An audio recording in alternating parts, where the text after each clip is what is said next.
किसी जंगल में एक कालू कौवा रहता था।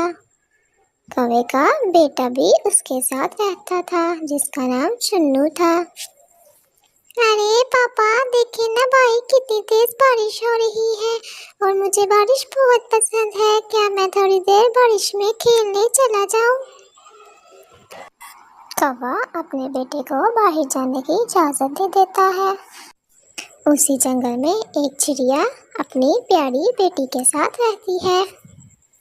चिड़िया की बेटी का नाम सोनी था। मेरी प्यारी बेटी, देखो ना, आज बाहर मौसम कितना प्यारा है। चलो मैं तुम्हारे लिए पकोड़े बनाती हूँ और तुम गर्मा गर्म पकोड़े खाओ। मामा मामा, देखे ना, बाहर कितनी तेज बारिश है और चुन्नू बाहर बारिश में खेल रहा है। अरे ये कालू कौवा भी ना इतनी बारिश में अपने बेटे को घर से बाहर निकाल दिया। बिल्कुल ही नासमझ कौवा है ये तो।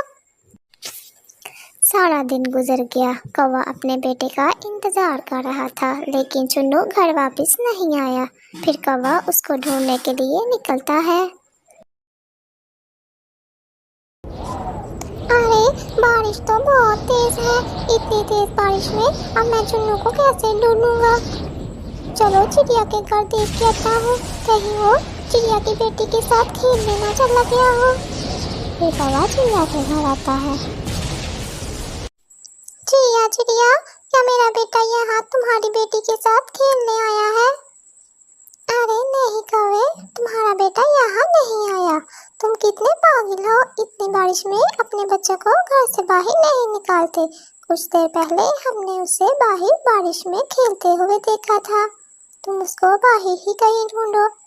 अरे चिड़िया, मैं तो बाहर हर जगह ढूंढ आया हूँ, लेकिन मुझे चुन्नू कहीं भी नजर नहीं आ रहा। अब मुझे उसकी बहुत फिक्र हो रही है। कौवा बहुत उदास हो जाता है।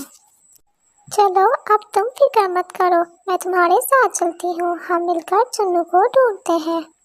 फिर चिड़िया कौवे के साथ जंगल में चुन्नू को ढूंढने जाती है।